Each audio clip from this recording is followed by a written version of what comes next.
C'est sûr que c'est pas très champêtre. En fait, on est à la Foire Expo de Paris et on expose donc le modèle Suzy donc, qui a été vendu à Aurélie du Petit Village et qui est le premier modèle exposé à la Foire Expo de Paris. Il n'y en a pas eu avant. Voilà, donc c'est l'occasion de communiquer sur donc en partenariat entre l'atelier débranché et le Petit Village, et c'est l'opportunité aussi de faire connaître le concept de Tiny House qui a du coup une visibilité incroyable à cette foire de Paris. Il y a 500 000 visiteurs et il y en a beaucoup qui s'arrêtent sur notre stand, qui jettent un coup d'œil par la fenêtre de la Tiny et qui se rendent compte que ouais, en fait il y a tout ce qu'il faut dans cette maison. En plus c'est joli, c'est intelligent comme habitat, c'est mobile, c'est écologique, etc. Donc pour nous, on espère que ça va vraiment apporter un gros boost au mouvement des tiny house en France. Il y a beaucoup de personnes qui cogitent, ça fait réfléchir et on verra les retombées de cette exposition, mais ça devrait apporter beaucoup au mouvement des tiny house. Une petite anecdote, je sais pas, une réaction que tu as vu dans les yeux de quelqu'un, ou je sais pas, allez, chacun une anecdote. Allez. Bah, ce qui est assez amusant, au-delà d'être ici et de présenter le concept, c'est de voir qu'en fait, beaucoup de gens, et notamment en France, se rendent compte que vivre avec l'essentiel, c'est peut-être une recherche, une quête plus simple du bonheur, plutôt que la course effrénée dans laquelle on est de surconsommation et d'avoir toujours plus grand. Et donc il y a énormément de gens là sur la foire qui ont cette envie de vivre avec l'essentiel et de retour à la simplicité que prône la tiny house. Et donc ça c'est vraiment génial en fait de pouvoir discuter du concept auprès de gens qui ne le connaissent pas encore, quoi. Moi j'ai une petite anecdote, c'est un enfant qui a regardé à travers les vitres, qui trouvait ça trop génial, qui est rentré, qui a visité avec ses parents, et à la fin de la visite il nous a demandé « Mais il est où le volant ?» Trop chou. Donc bonjour, je m'appelle Sébastien Clorec, donc je suis l'un des cofondateurs donc, de l'atelier débranché, donc entreprise de construction de tiny house basée près de Rennes. Donc là je vais vous faire visiter la tiny house d'Aurélie, donc que l'on a construit l'année dernière. Okay. Donc pour commencer en fait on entre dans cette tiny house par un porche. L'idée c'est de pouvoir être abrité, de pouvoir enlever ses chaussures et ses vêtements, parce que c'est souvent la contrainte en fait dans les tiny house. Quand on arrive dans la tiny house, souvent la porte est au ras du mur et on arrive avec ses affaires sales, et sachant qu'on ne fait pas forcément de haut vent ou de terrasse pour tous nos clients, c'était un moyen d'avoir sa mini terrasse pour se protéger de la pluie et de l'avoir tout le temps avec soi, quoi. Une fois qu'on entre, on va aller voir la partie cuisine. Donc là le cahier des charges d'Aurélie c'était de pouvoir avoir un coin dans lequel on peut manger à 2 personnes, une sorte de coin bar, mais qui prennent pas toute la place et qui puissent éventuellement servir également d'agrandissement de la cuisine quand on veut cuisiner. Donc l'idée, donc on a fait une petite tablette qui agrandit du coup la partie cuisine, et donc on peut manger à 2 personnes, éventuellement 3, sur des sièges bars. Donc ici une partie assez classique, donc un évier avec égouttoir, et puis en dessous ici donc il y a une place pour le lave-linge, et puis des rangements donc assez classiques, des étagères. La petite astuce là dans ce modèle, c'est que du coup Aurélie souhaitait qu'on y installe un égouttoir au-dessus de l'évier pour optimiser en fait l'espace.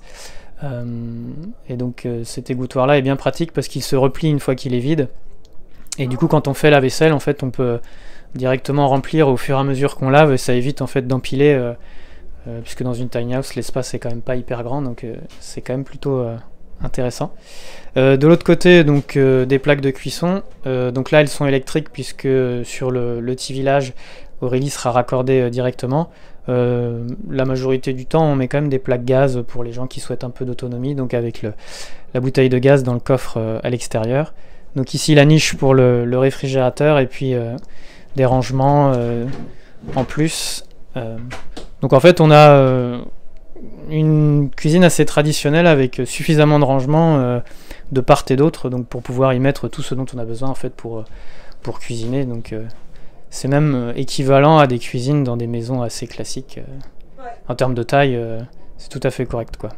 Et après, moi qui ai l'habitude de voir des tiny maintenant, des deux côtés la cuisine, c'est assez rare.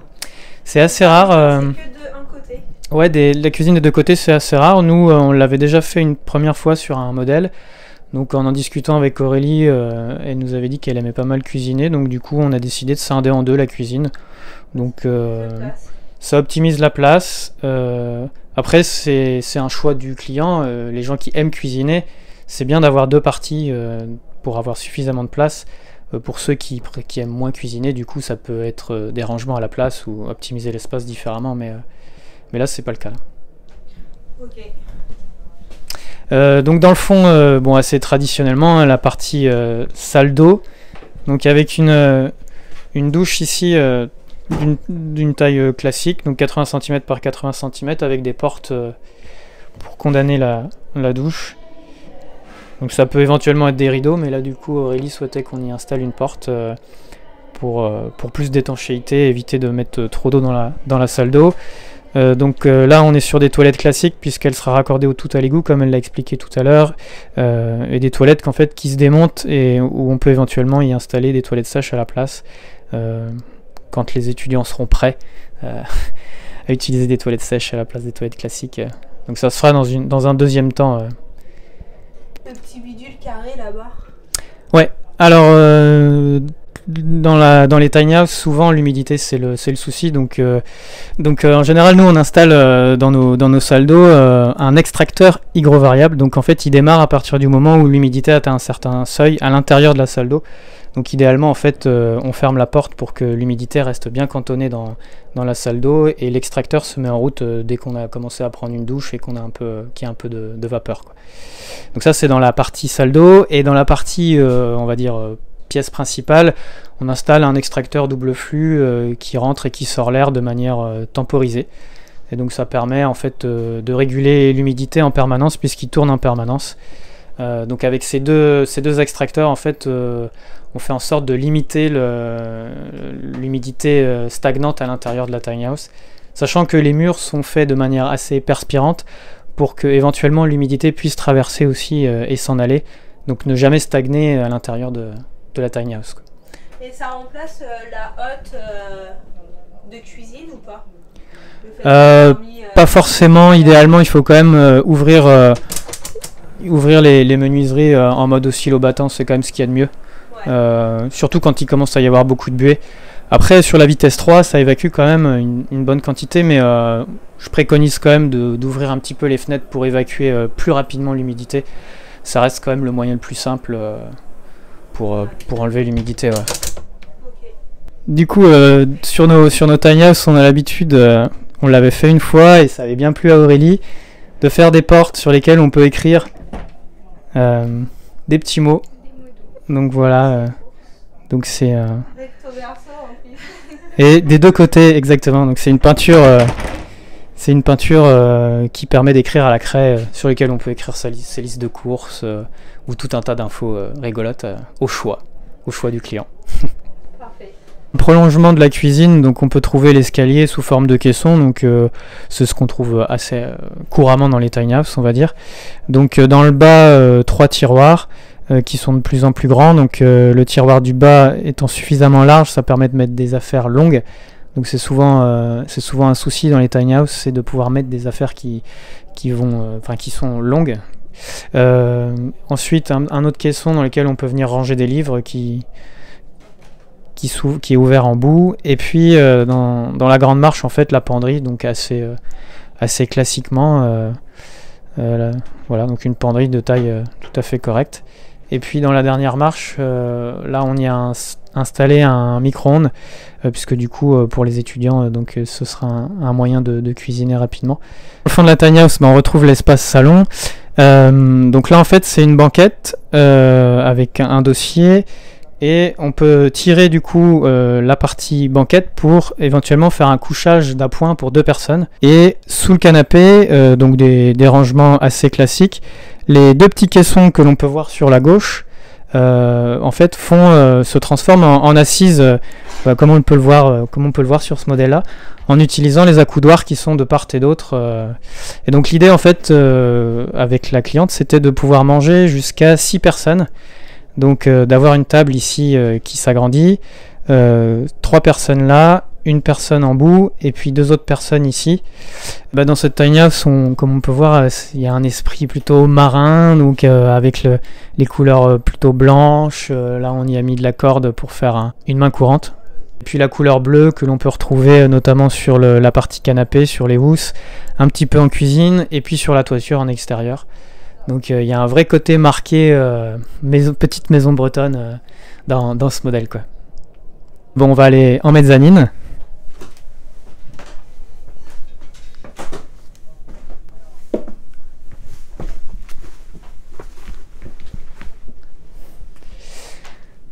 Donc ici en fait on a une mezzanine assez traditionnelle, donc avec un lit 140-190, donc pour 2 personnes, et puis des chevets en fait de part et d'autre avec des interrupteurs et des prises en fait de chaque côté pour que chacun puisse être indépendant en éclairage.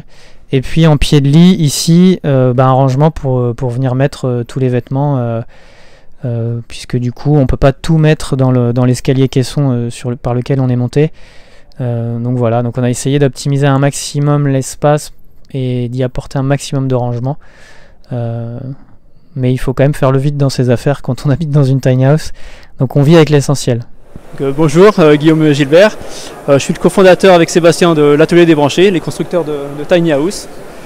Donc je vais vous faire une petite présentation de la tiny vue de l'extérieur. Donc on est sur une tiny de 6 mètres de long, 2,50 m de large, donc 2,50 m c'est la taille maximum qui est autorisée sur route. Cette tiny là elle est en bardage red cedar, pointé avec des clous inox, menuiserie en alu, donc la couleur blanche.